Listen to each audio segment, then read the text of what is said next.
Chile, un país corrupto.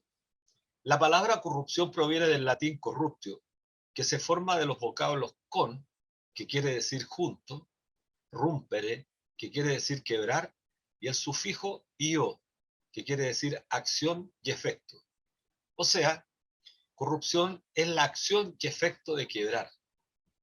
Pero ¿qué es lo que se quiebra con la corrupción? Se quiebra deliberadamente el orden del sistema. Se quiebra o rompe con la institucionalidad, con la tradición, con la convención que los ciudadanos en el pacto social han estimado como necesarios para funcionar, para relacionarse. La corrupción destruye los valores, los usos y costumbres de una comunidad.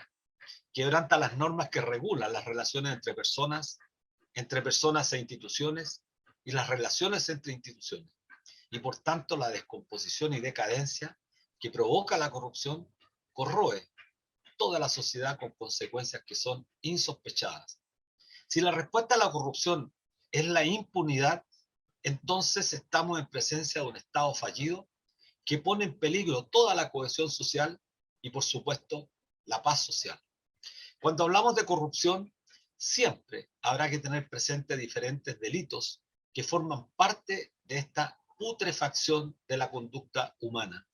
El soborno, el desvío de recursos, el enriquecimiento ilícito, el abuso del poder, la colusión, la obstrucción a la justicia, el nepotismo, el uso ilegal de la información, la evasión de impuestos.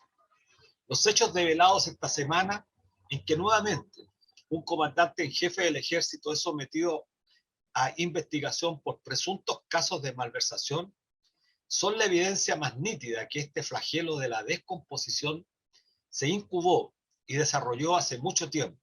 Y hoy solo estamos presenciando las consecuencias de esa transgresión. Lo impresionante en el caso chileno es que todos los comandantes en jefe del ejército, desde el tirano Pinochet en adelante, han sido procesados. Razones habrá. No son casos aislados. Según el periodista Mauricio Weisbel, hay más de 800 militares de distinta graduación que son investigados por la justicia. Pero no es solo el ejército. El alto mando de carabineros y funcionarios de menor rango también han sido descubiertos en conductas reñidas que revelan el grado de decadencia de esta institución. Si junto al ejército, cuya corrupción es grosera e indignante, lo de carabineros también es muy grave. De paso decir que poco sabemos de las otras dos ramas, la armada y la aviación. Carabineros es el encargado de garantizar el orden público, o lo que los medios llaman hoy día seguridad ciudadana. Y si de algo la ciudadanía está cansada, es de observar la ineficiencia de esta institución frente a los delitos comunes, flagrantes que se cometen de manera permanente contra hombres y mujeres de trabajo, mientras la delincuencia y el narcotráfico aumentan, lo que es un síntoma evidente de la corrupción. Pero también la corrupción está en otras importantes instituciones del país. El Senado, que se ha visto involucrado en financiamiento irregular de la política, incluso reconocido por algunos de ellos, que aún continúan con un desparpajo impresionante participando en esta institución. Y que para consuelo de muchos, parece que tienen los días contados si la convención realmente termina eliminando esta inservible corporación que solo defienden los incumbentes. Lo más grave, sin embargo, está en el mundo empresarial, en el gran empresariado. De ahí nace la corrupción. Son muchos los casos de corrupción que han afectado directamente a la población. La corrupción tiene una característica que es común a todas las formas de esta espuria conducta. Daña económicamente a las personas, directa o indirectamente. Indirectamente el ejército y carabineros, el Senado, la Fiscalía, el Poder Judicial, dañan al erario nacional que se obtiene de los impuestos que pagamos todos los chilenos. Las corrupciones de los empresarios, sin embargo, afectan directamente a los consumidores, directamente a los usuarios. Algunos casos gravísimos, la corrupción de la farmacia que afecta a los remedios y la salud de los enfermos, la corrupción de los alimentos, la industria del pollo, del cerdo, la corrupción del papel, entre los que se encontraba el papel higiénico. En todos estos delitos aparecen los grandes grupos económicos, vinculado al Grupo Mate, Yarur, Vial, y empresas connotadas como AgroSuper, Aristía, Compañía Manufacturera de Papel y Cartones, CMPS, Farmacia Ahumada, Salcobran, Cruz Verde, y la lista es larga. Si a ello sumamos las prácticas de soborno, financiamiento ilegal, información privilegiada, no podemos dejar de mencionar a Julio Ponce Lerú, a Juan Carlos Delano y Lavín, todos amigos del actual presidente de la República. Chile se ha convertido en un país corrupto. Lo grave es que los espectadores somos los ciudadanos comunes y corrientes, los que vivimos del esfuerzo de nuestro trabajo. Los corruptos viven haciendo trampa, viven de lo ajeno. Un país que se torna incapaz de enfrentar la corrupción está condenado a sucumbir. Una de las sociedades más exitosas, que muchos historiadores reconocen como tal, fue la sociedad ateniense hace casi 2500 años atrás, en el periodo conocido como el siglo de oro de Pericles. La decadencia la hizo débil y vulnerable y terminó colapsada por sus enemigos. Chile está enfrentado a acabar con esta plaga. Sus enemigos están al interior de nuestro país, pues quienes han administrado el Estado en estos 50 años parece poco importarles, pues se sienten a gusto recibiendo las granjerías espurias de un sistema que se quebraja ante la perplejidad de un pueblo que no tiene quien le escuche. La próxima semana asume el nuevo gobierno. Ha generado múltiples expectativas en lo económico y en lo social, pero deberá hacer frente de inmediato a esta plaga que corroe las bases mismas de la sociedad y pone en peligro, como nunca antes, la paz social. Hola, estimados amigos, amigas. Como todos los viernes y de regreso después de un largo periodo, no tan largo en realidad, periodo de vacaciones, estamos de nuevo de vuelta en la radio que piensa, en la Radio Universidad de Chile, en el 102.5 FM y a través de nuestra señal, @canal.social, bajo la dirección de la periodista Ana Muga Sáenz y de nuestra querida compañera Miriam Campuzano. Miriam, ¿cómo estás? Tanto tiempo. Hola Luis, buenas tardes a todas, a todos quienes nos escuchan cada viernes a las 3 de la tarde en este programa Debate Social. Agradecerles a quienes nos han acompañado todo este tiempo, a quienes han sido leales auditores de este espacio humilde, pero con toda la sensibilidad de lo que este Chile requiere. Entramos a nuestro tercer año al aire, Luis, de nuestro espacio que nos brinda esta radio, la radio que piensa, la Radio Universidad de Chile, y por lo que estamos muy, muy agradecidos que nos dé voz a los que no tenemos voz. Me quedé perpleja, ¿qué quiere que te diga? O sea, otra más de las Fuerzas Armadas, el fraude en el ejército es el tema del día. El comandante Ricardo Martínez tuvo que renunciar, quien fue nombrado en la jefatura de las Condes, pero se vio involucrado en una arista del caso del general Izurieta. Dirán muchos que tiene que ver, bueno, son del ejército. El tema de hoy es que el excomandante no se presentó, según informó la prensa ayer, Ricardo Martínez no se había presentado a la citación, a declarar, cosa que es gravísimo, gravísimo. Y donde hago una rectificación, donde Andrés Iturra, quien era de las Condes, tuvo que renunciar por la otra arista del otro lado del caso Izurieta. Entonces, todo es corrupción, y lo que siempre hemos dicho en este espacio humilde, que no queremos que se normalice la corrupción. Y por tanto, eso es lo que debe quedar en la mente de las trabajadoras, pobladores, la ciudadanía en general, los ciudadanos a pie, que esperamos que esto llegue a una sanción severa, prolija, transparente y de cara a la ciudadanía. No pueden traicionar a Chile, como lo dice Mauricio Weibel, traición a la patria. Esto es malgastar, malversar los fondos de educación, de salud, ahora del tema de la pandemia, para vanidad, para enriquecimiento ilícito de quienes dicen defender a la patria. Así es. Mira, qué bueno que recordaste eso. Yo creo que tenemos que rendirle prácticamente un homenaje a la jueza Romy Rutherford, porque ha sido objeto de acoso, de instigación por parte, bueno, por parte de quienes tienen intereses, y ha tenido una valentía impresionante, una mujer que ha hecho su pega, que no es muy adicta, aparece a las cámaras, no aparece, hace su pega, pero está llevando justamente a procesos a los altos generales.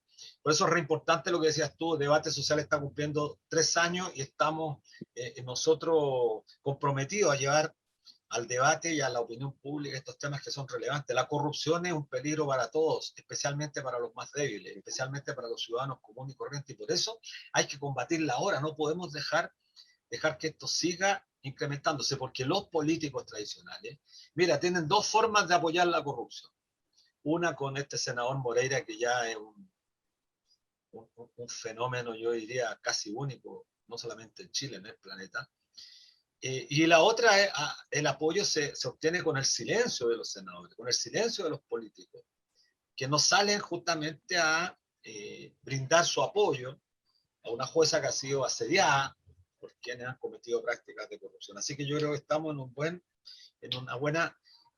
momento para hacer los cambios, especialmente cuando asume la próxima semana un nuevo gobierno. Mira, un solo dato, mostraban que estos señores, estos altos comandantes, se gastaban 3 millones de pesos en una botella de champán.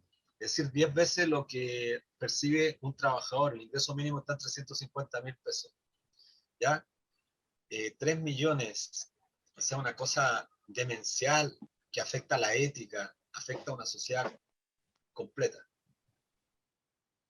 Así es francamente injustificable, no tiene moral, no tiene ética lo que hacen estos miembros del ejército, porque son las altas cúpulas del ejército quienes transgreden y desvirtúan los fondos de todos, los fondos de Chile, los fondos con los que se deberían de involucrar prioridades nacionales, como son los temas importantes y que Chile reclama y que esperamos, como muchos soñamos, tenemos puesta la esperanza en la Convención Constitucional, pero sin embargo también se ve un poco contraatacada y la derecha calla porque es la acérrima defensores de estas malas gestiones y de estos abusos de poder, de estas jerarquías arcaicas que existe dentro de las ramas armadas. Es vergonzoso todo lo que ha pasado en torno al ejército,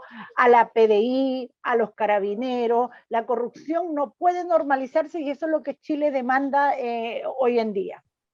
Así es. Bueno, efectivamente, quien hace su trabajo como corresponde no debiera ser reconocido. Sin embargo, en un país donde los funcionarios públicos en general no hacen su pega, el caso de la ministra Romy Rutherford merece nuestro destacado papel que ha jugado, y por eso yo creo que es importante mencionarlo. Pero vayamos a otros temas que son importantes. Estamos frente a una guerra que ha logrado capturar la atención de la prensa mundial, particularmente la prensa televisiva, que ha convertido esto prácticamente más que en información en un show mediático.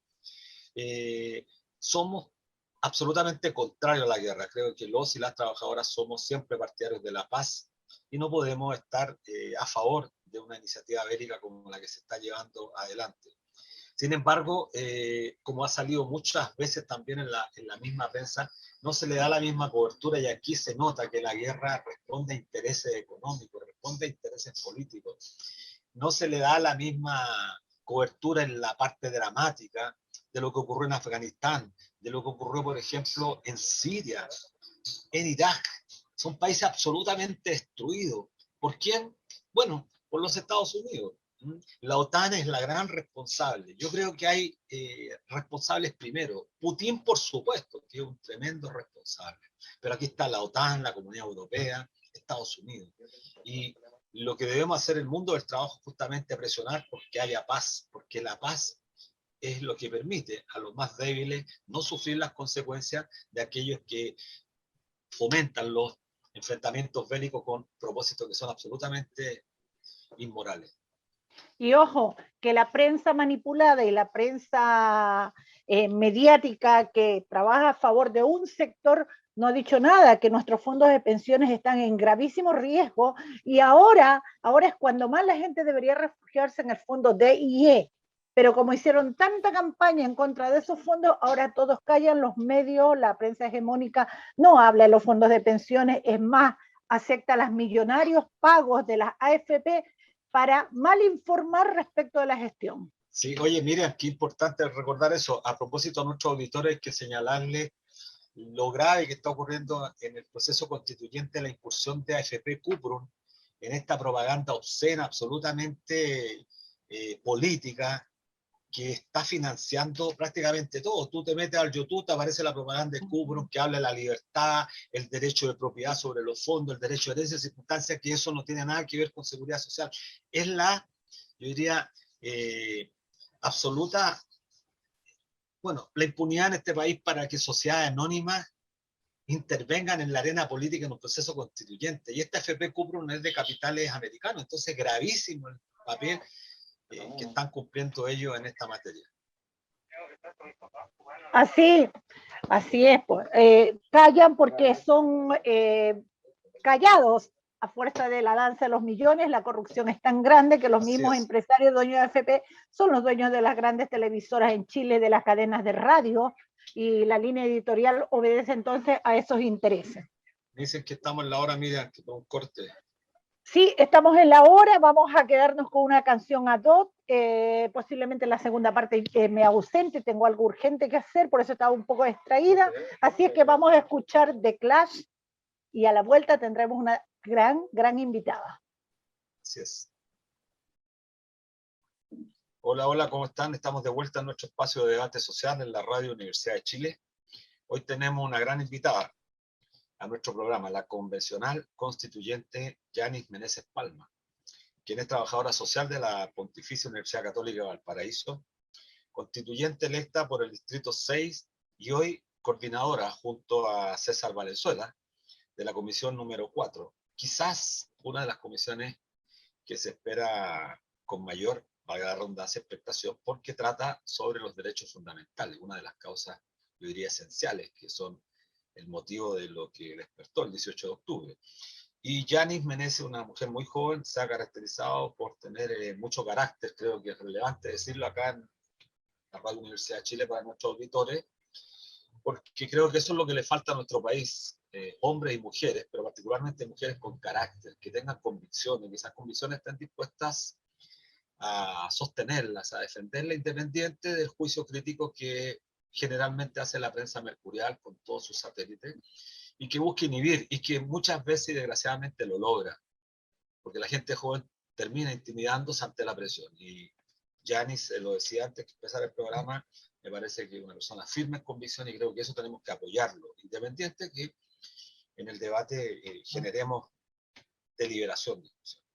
Así que bueno, sin más, presentarla hoy día, Yanis, la comisión que te toca coordinar es quizás la más importante, como lo decía, y determinante en la recuperación de derechos sociales en un país donde todos estos derechos, o la mayoría de los derechos sociales han sido mercantilizados, y hay una gran resistencia de los sectores que se han beneficiado desde la dictadura a hoy día, digamos 44 años, comerciando con la salud, con las pensiones, con el agua, con las viviendas, hay una fuerte resistencia. ¿Cómo has vivido tú, Yanis, dentro de la resistencia de estos sectores a dejar de lucrar con los derechos básicos?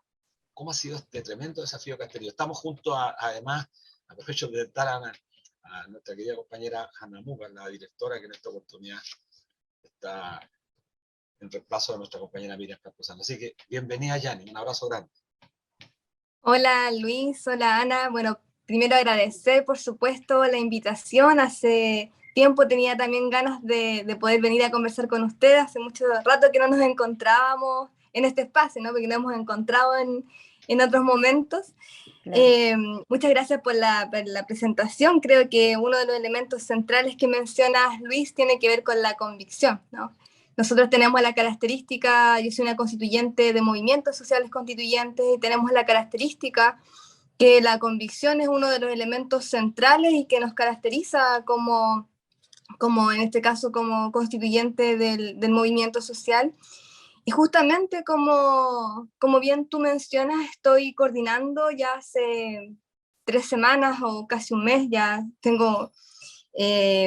coordinando la Comisión de Derechos Fundamentales, y ha sido un trabajo bastante duro. Si hay algunas personas que han podido seguir tal vez las transmisiones de esta comisión, estuvimos deliberando todo este tiempo sobre algunas materias vinculadas más bien a las libertades, a la libertad de asociación, la libertad de reunión, los derechos que están vinculados como los académicos mencionan como de primera y segunda generación. Estábamos hablando, en ese contexto estuvimos deliberando el tema de propiedad, el tema de los derechos sexuales y reproductivos, y ha sido muy duro el desarrollo, tanto más que por la cantidad de temas, porque creo que esto es de conocimiento público, que nuestra comisión aloja más del 30% de todas las iniciativas que ingresaron a la convención, están alojadas en nuestra comisión. Y más allá de esa carga, que puede parecer que es muchísimo, son 500, alrededor de 500 iniciativas las que hemos tenido que trabajar, lo más duro ha sido la resistencia a la transformación, ¿no? Ha sido bastante complejo cómo las convencionales de la ultraderecha se han manifestado durante todo este tiempo en el debate, con una reiteración de descalificaciones, una reiteración de actitudes bastante agresivas dentro de la comisión, y eso ha sido un desgaste importante para la comisión completa, porque es estar en este constante, no un debate, sino recibiendo constantemente agresiones de carácter verbal, y eso ha sido bastante duro en términos más humanos, ¿no? Sin embargo, yo creo que tiene que ver con la naturaleza de la comisión. La próxima semana partimos debatiendo los derechos sociales. Vamos a partir debatiendo lo que la gente movilizada demandó masivamente, la mayoría, esto que nos llaman la mayoría circunstancial, que yo digo que somos una mayoría permanente, ¿no?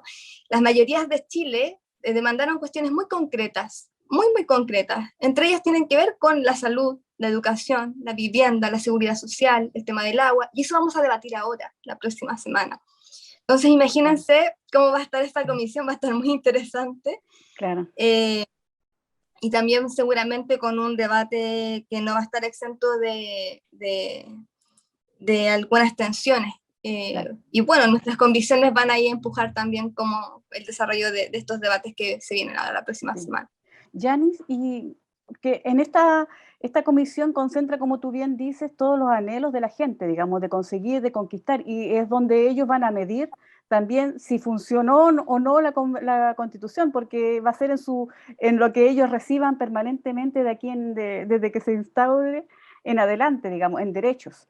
Y Chile es un país que no tiene derechos garantizados para nada, digamos, todo lo tiene que pagar de su bolsillo, digamos, cada persona, hasta la cesantía, sale del bolsillo, digamos, de la persona que trabaja, ¿ya? Entonces, ¿cómo están conscientes? Hay una conciencia dentro de los constituyentes que están, que están ahí pensando, viendo que hay que garantizar estos derechos, que estos derechos tienen que estar garantizados, que no es una dádiva, no tiene que haber lucro, no tiene que haber mercantilización dentro de eso. O sea, la mayoría de los constituyentes sabemos cuál es lo que piensa esta minoría de la derecha, que está haciendo todo lo posible por desvirtuar el discurso, pero ¿hay una conciencia detrás de estos derechos? Sí, mira, nosotros tuvimos un primer debate en general de lo que entendíamos por los derechos fundamentales. Tuvimos ese debate ya en la comisión, y donde hablamos sobre esta idea de la mercantilización, de hecho. Habían algunas posturas que a mí me parecen muy interesantes, de decir que dejar explícitamente, por ejemplo, que los derechos sociales, y particularmente los derechos sociales, no van a estar sujetos a las lógicas de mercado. Algunos abogados aparecieron con que eso era totalmente improcedente, que en una constitución no podía aparecer un inciso que tuviera esas características. Nosotros tenemos una postura distinta, creemos, de hecho, vamos, es una indicación que no prosperó en nuestra comisión, pero que nosotros vamos seguramente a volver a subir al pleno para tener este debate, porque creemos que ese es uno de los elementos centrales en materia de los derechos sociales. La lógica de mercado, que de hecho la ultraderecha decía que no comprendía a qué nos referíamos con la lógica de mercado, es una cuestión muy simple, o sea, en palabras muy sencillas, porque sabemos que la mercancía, ¿no?, tiene distintos elementos, o sea, está sometido a esta idea de intercambio, de oferta y demanda, de competencia, pero los derechos sociales es una cuestión muy concreta. Si tú no tienes el dinero para acceder, no tienes el derecho. Estamos hablando de cuestiones vitales, por ejemplo, la salud. Hoy día, si tú no tienes el dinero, no tienes el derecho a la salud.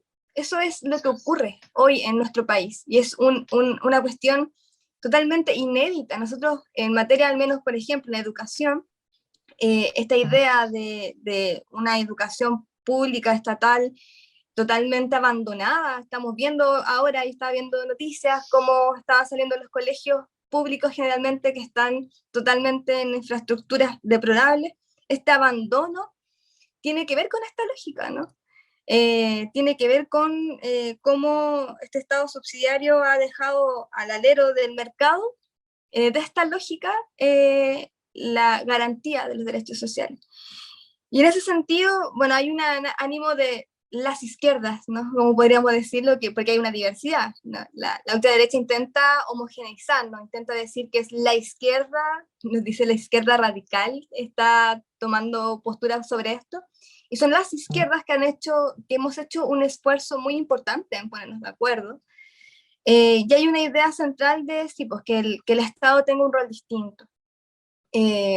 Ahora, cuando venga el debate fino sobre los derechos sociales y cómo se desmercantiliza, vamos a ver efectivamente cómo se va a materializar esta cuestión. O sea, yo creo que ahí tenemos un desafío súper grande de llegar a esos acuerdos que nos permitan efectivamente, por ejemplo, que la educación salga de esta lógica de mercado, es decir, la subvención, por ejemplo, que es un elemento central en la educación, que no puede seguir estando en este sistema de voucher.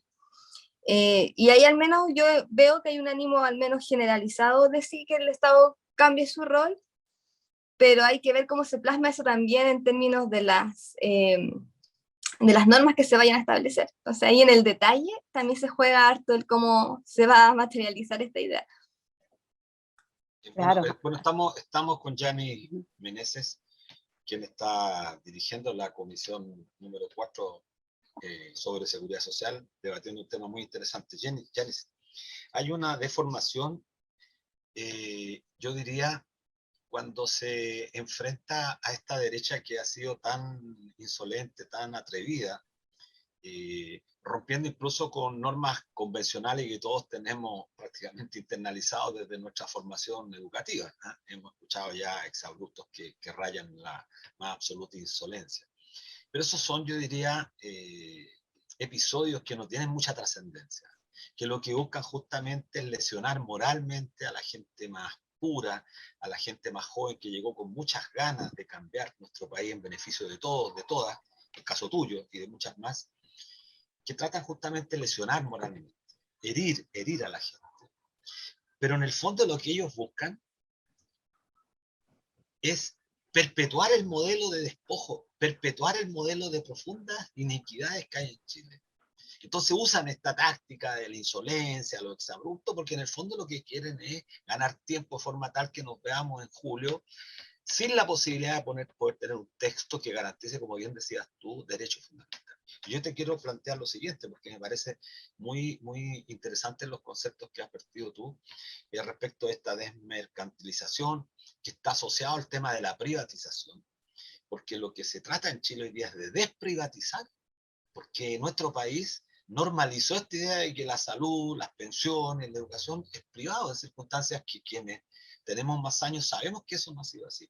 Yo te quería preguntar lo siguiente. El sistema neoliberal ha sido mantenido durante estos 40 años y fue mantenido por los gobiernos posteriores a la dictadura, hay que decirlo claramente, por los gobiernos de la ex concertación y la nueva mayoría, muchos de los cuales hoy día están pasando a formar parte del gobierno que asume la próxima semana.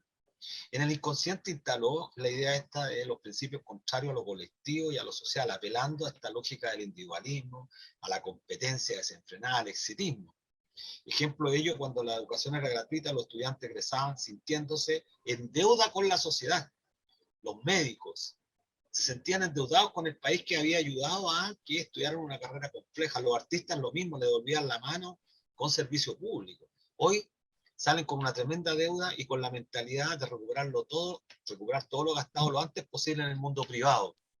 Y así nos encontramos con que la salud es deficitaria porque además a los médicos se les ha inculcado una lógica de competencia. Entonces los médicos no te atienden, compiten, ponen el cronómetro cuando tú entras a la sala y mientras más rápido te tira para afuera. ¿Cómo podemos instalar la importancia de principios tan importantes como la solidaridad en las pensiones, la salud, en la educación? Yanni, que yo te he visto algo comentando en la red. Por favor, para nuestros auditores. Gracias, mira. Yo lo veo como en dos grandes dimensiones, esta idea de la desmercantilización. Primero, es lo que hablábamos en términos materiales, ¿no? Sacar todas las trabas en términos materiales de que las personas podamos efectivamente tener los derechos sociales, poder acceder a ellos en plenitud. Es decir, primero que no esté regulado con estas lógicas de competencia, estas lógicas de cuánto dinero tenemos y si podemos o no tener derechos sociales, básicamente, particularmente. Pero por otro lado está esta idea que es más profunda y que tiene que ver con el cambio cultural, que un poco tú esbozabas eso, en cómo volver a sacar esta lógica del ciudadano consumidor, del ciudadano, esta lógica clientelar, a una lógica totalmente distinta en términos comunitarios, en términos del encuentro con el otro y la otra, en términos de la solidaridad, en términos de que sí me importa, que mi realización personal va a depender también de cómo la sociedad avance y se desarrolle. Y por eso tiene que ver con, por ejemplo, en términos de la seguridad social, con esta lógica solidaria a la base. Es decir, no me puede no interesar lo que le pasan a las otras personas. No puede ser que pues, si yo estoy bien, no me interesa que los demás no tengan posibilidades de tener, no sé, pues una vejez digna. Y eso yo creo que apunta a este proceso de transformación que va a ser paulatino. Yo creo que la nueva constitución es su proyecto de transformación que se va a ir adecuando paulatinamente, que tiene distintas aristas. La participación de las mujeres en lo político es una arista muy importante también, que va a apuntar a esa transformación porque va a haber una democracia real, una democracia sustantiva, lo mismo que pasa con los pueblos indígenas. Y toda esa transformación en términos de esta idea de que tu realización no depende de cuántas cosas tú puedas comprar, ¿no? Que no dependa de cuántas cuestiones tú puedas adquirir, sino bien en cómo nos desarrollamos como sociedad. También apunta a eso la desmercantilización, ¿no? A salir de esa lógica que está muy, muy, muy instalada en nosotras y nosotros. Y eso tiene que ver, obviamente, con el proceso sociohistórico. Entonces no depende solamente con este hastío del 18 de octubre, que es como un momento, un punto de inflexión importante, pero responde a lo que los movimientos sociales venimos haciendo hace décadas, ¿no? Que tienen que ver con levantar esta idea misma de la solidaridad y del encuentro con los otros y las otras. Claro. Y yo tengo mucha esperanza de que para allá va nuestro país. Yo creo que hemos avanzado mucho en eso, a pesar de que estemos todavía en un sistema totalmente individualista. Yo al menos logro ver eso, sobre todo en el movimiento social, porque nosotros tenemos esa característica, y con esto cierro tal vez esta reflexión, distinta a la lógica de los partidos políticos, ¿no? Esta idea electoralista y más bien como con otros objetivos. El movimiento social tiene la característica del tejido social. Nosotros nos juntamos por convicciones. Por eso nos movilizamos, por cuestiones muy, muy trascendentales, y por eso no existe, no sé, una organización feminista, son múltiples, Claro. Porque tenemos distintas convicciones de cómo vemos el feminismo, por ejemplo. Y esa convicción, esa naturaleza del movimiento social, apunta a eso, y ha hecho un esfuerzo tremendo hoy día en la creación de los 2/3. Ha pasado un poco desapercibido, creo yo, que hemos logrado tener. Ayer logramos aprobar por 2/3 todo el informe en materia de justicia. Se aprobó el tema de la justicia con la perspectiva indígena, y ha sido un esfuerzo importante para nosotros recomponer nuestros vínculos, por ejemplo, con los partidos políticos. Sí, Yanni, mira, esta reflexión igual es súper importante lo que tú planteas, porque igual la derecha va a echar mano a todo lo que ha incubado durante todos estos años de instalar la meritocracia, el individualismo como lo más absoluto. O sea, finalmente tú logras, o sea, la gente está tan acostumbrada a sacarse la mugre, digamos, trabajando horas extra para tener un poquito más, digamos, en su bolsillo, en su salario, que le hace sentido todo este discurso muy individual, muy egoísta de la derecha. El tema de la herencia, por ejemplo, es una ridiculez cuando lo plantean en el tema de pensiones, porque finalmente los montos son tan mínimos que estén planteando, digamos, de que tu derecho a herencia, cuando la gente no tiene trabajo, tiene montos alrededor del 80%, corrígeme Luis, porque tú tienes las cifras mucho más al dedillo, digamos, más del 80% de la población tiene menos de 50 millones o algo así en sus cuentas, y con eso la herencia no existe, o sea, es irrisorio. Entonces, pero sí apelan a este gatillo, digamos, de que son tus derechos, tu libertad de elegir, cuando no hemos tenido libertad de elegir en todo este tiempo, todos estos años. Entonces, ellos se han apropiado de la palabra libertad para su provecho personal. Entonces, igual está, como tienen los medios de comunicación, tienen todo el poder todavía concentrado.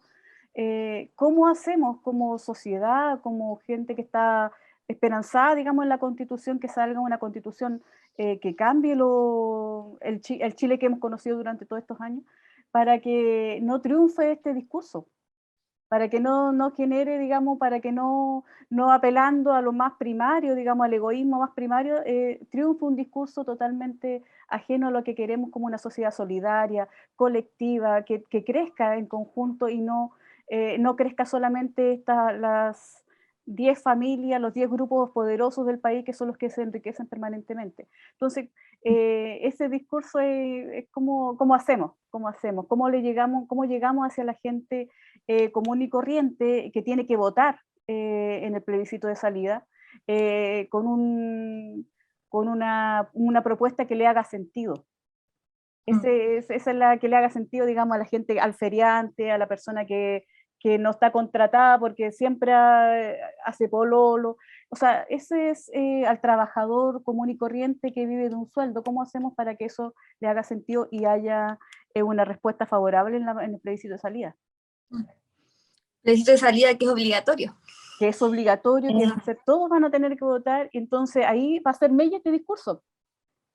Hay que ver cuánto afecta. Mira, de hecho, literalmente en una sesión hubo una convencional de derecha que dijo: yo no quiero derecho social, porque yo me quiero esforzar para tener mis cosas. Eso lo dijo una convencional. Lo pueden revisar ahí, no me acuerdo en qué momento fue cuando estábamos debatiendo el primer bloque. Y yo quedé muy sorprendida de que una convencional constituyente lo dijera como tan claro, fue muy concreta, pero que plasma muy bien lo que tú acabas de mencionar, Ana. O sea, está instalada esta idea, claro, de la meritocracia, esta idea de que hay que esforzarse. Uno nos está diciendo que, por supuesto, y este ejemplo yo siempre lo doy, o sea, es súper distinto. Nosotros vamos a seguir trabajando, obvio, somos trabajadoras y trabajadores, pero es muy distinto ser trabajador con derechos garantizados, es decir, que estés contratada, de que te puedas organizar, que si te organizas que no te despidan, que si quieres elegir la maternidad puedas tener, tampoco te despidan porque también te despiden. Es súper distinto tener esa vida a lo que tenemos hoy día. Entonces, yo creo que ahí hay que apelar, bueno, esta idea del cambio cultural, que es un desafío que tenemos.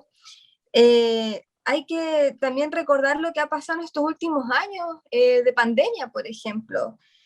Generalmente en momentos de crisis vemos cómo necesitamos de las otras y los otros, si no somos seres individuales. Necesitamos estar en sociedad y en vinculación con los otros seres humanos. Necesitamos no solo para sobrevivir, sino para desarrollarnos integralmente.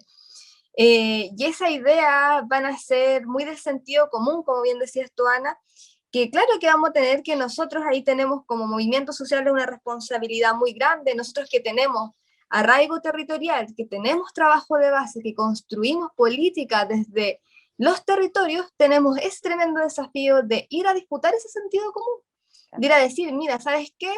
Hoy día en materia de derechos laborales vas a poder organizarte, vas a tener derecho. Yo espero que esto sea así, vamos a tener el derecho a huelga, vamos a tener el derecho a negociación ramal, vamos a tener, no sé, derechos vinculados a la materia salarial de las mujeres. Eso, con ese discurso hay que como, vamos a tener la capacidad de también hacer, de relacionarnos con los espacios de poder de otra forma, ¿no? Ahora, esto también yo siempre he sido súper clara, depende mucho de cuánto logremos avanzar los movimientos populares dentro de la convención, lo que resulte en materia de derechos sociales. De ahí yo también siempre hago el llamado, no solo, bueno, especialmente a la gente que está organizada, pero también a las personas que creen en la transformación, que todavía tienen esa esperanza de que este proceso constituyente nos va a permitir avanzar efectivamente en la transformación, en empujar eso, en hacer frente en redes sociales, hacer frente en las conversaciones del día a día, en que el tema de la convención sea un tema, porque es un tema importante, porque es un tema que nos va a incidir en nuestra vida directamente. No es algo ajeno. Lo que resulta en materia de derechos sociales no es algo ajeno a ninguno de los que me está escuchando. Importa mucho lo que resulta ahí, en todas las dimensiones. Así es. Sí, muy importante la reflexión, Yanis, y por eso es tremendamente relevante que los auditores de este importante medio, la Universidad de Chile, la radio que piensa, reflexionen acerca de estas, valga la redundancia, reflexiones poco tiempo, porque de lo que se trata es de actuar aquí, de empezar a debatir con la ciudadanía la importancia que tiene este proceso. Yo quería preguntarte en esa misma dirección.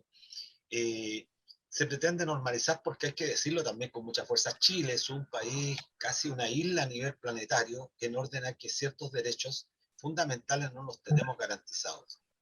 Yo hace poco recién estaba conversando con un dirigente de la OIT de fuera del país, y mira, es relevante esto para nuestros auditores. Estados Unidos, el país capitalista más grande del planeta, Alemania, el Reino Unido, Francia, Italia, las economías capitalistas más grandes del mundo occidental, tienen sistemas de seguridad social públicos, garantizan la salud. Uno podrá decir, oye, que no es tan buena, pero no nos vamos a comparar con la chilena de ninguna manera. Garantizan la salud y pensiones al final de la vida activa que dan dan mucho más dignidad de lo que ocurre en Chile. Vemos gente de 80 años que hoy día todavía está trabajando en nuestro país. Entonces, claro, cuando una convencional te dice que no quiere seguridad social, es porque efectivamente tiene un nivel de ingreso que le permite ahorrar y enfrentar las contingencias en los estados de necesidad, cosa que no tiene la mayoría. Yo recién te quiero preguntar, porque leí con mucho detenimiento la propuesta que hacen los convencionales, 16 convencionales de derecha encabezados por Bernardo Fontaine. Y si uno revisa la argumentación, creo que es muy bueno invitar a la gente a que la lean. Es muy buena. Hasta la página 8 la suscribimos íntegramente, porque reivindica todo lo que ha sido la seguridad social a lo largo de la historia, garantizada por el Estado, donde la mano del comercio, de los negocios, jamás se metió. Pero termina, y aquí está la ironía, termina planteando que las prestaciones sean hechas por organismos privados, que quiere decir están defendiendo a las AFP, que la afiliación, el derecho a elegir, la seguridad social no se elige, nunca se ha elegido en los países como Estados Unidos. Es obligatorio en Estados Unidos y una garantía del Estado. Y que el tema de la propiedad, insisten en el tema de la propiedad, porque como bien decía Ana, el 72% de los actuales afiliados tiene menos de 10 millones. ¿De qué herencia estamos hablando? Y por eso quería preguntarte cómo va a ser esta disputa, Yanni, para que nuestros auditores estén atentos, y creo que nosotros en la radio tenemos ese importante papel de invitar a la gente a que esté atenta, que vea los debates, que ingrese, que haga un esfuerzo por meterse y escuchar el debate, porque como decías bien tú, este es quizás el debate político más importante de la historia republicana, porque están en juego miradas de mundo que son una humanista, yo diría, con todas las diversidades que ponen el foco en la persona humana, y otra que pone al mercado, o sea, una entelequia abstracta que determina ofertas, demandas. Eso, ¿cómo podemos hacerlo para Pero ayudar también además nosotros? el mercado que Sí. tiene nombre y apellido, porque no es que sea una Claro, cosa así abstracta, sino que un mercado son Luxix, las grandes son familias, las Lucy, grandes Mata, familias Jelin, exacto. que ponen valor y hacen bajar y caer la bolsa. Exacto. Ellos Ujú. fijan el precio de los bienes, controlan la inflación, controlan la política monetaria cambiaria. Es mentira que el mercado está a esa mano invisible. Así que, Claro. Yanni. Pero antes de que Yanis responda, sumarle otra pregunta porque quedan poquitos minutos. Sabemos que ella está muy ocupada, así que le Sí, queremos sí. exprimir este último rato. Que también sumarle la pregunta, ¿qué viene después? ¿Cómo va a ser los próximos meses? ¿Cuáles son las definiciones? La forma de financiamiento también me interesa saber Sí. de estos derechos sociales. ¿Cómo se va a garantizar que estén financiados? Porque en algunas constituciones también vemos que están garantizados muchos derechos, pero no están financiados, finalmente termina siendo letra muerta. Entonces, también ahí te sumo la pregunta para estos últimos minutos. Sí, parto por decir que efectivamente ha sido un debate muy transparente en términos de lo que realmente piensan los sectores políticos de nuestro país. La potencia, perdón, es que hoy día tenemos voz dentro de ese espacio.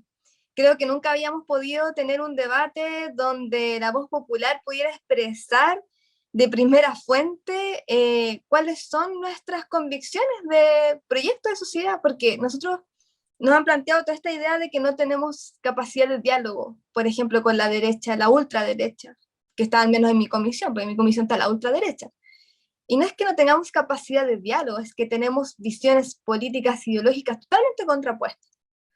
La ultraderecha quiere seguir defendiendo todo este modelo donde el Estado tenga un rol secundario, que sea un Estado subsidiario, que la mercantilización de los derechos sociales se mantenga, y nosotros estamos por exactamente lo contrario.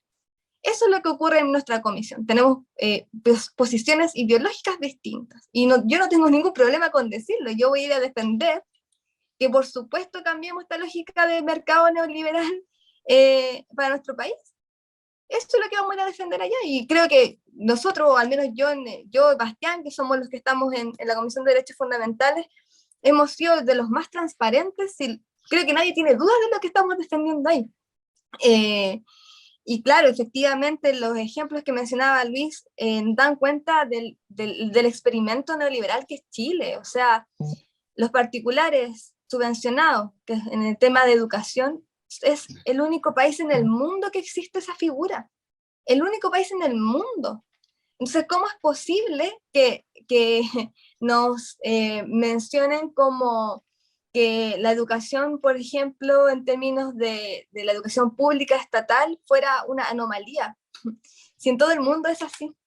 Nosotros somos la anomalía. Entonces, estas ideas que están muy, muy instaladas, va a ser complejo poder hacer frente por lo que ustedes decían hace un ratito atrás.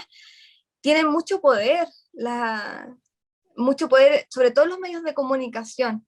Yo no veo mucha tele porque no tengo mucho tiempo, pero otro día estaba esperando una entrevista de una constituyente, creo que era la Manuela.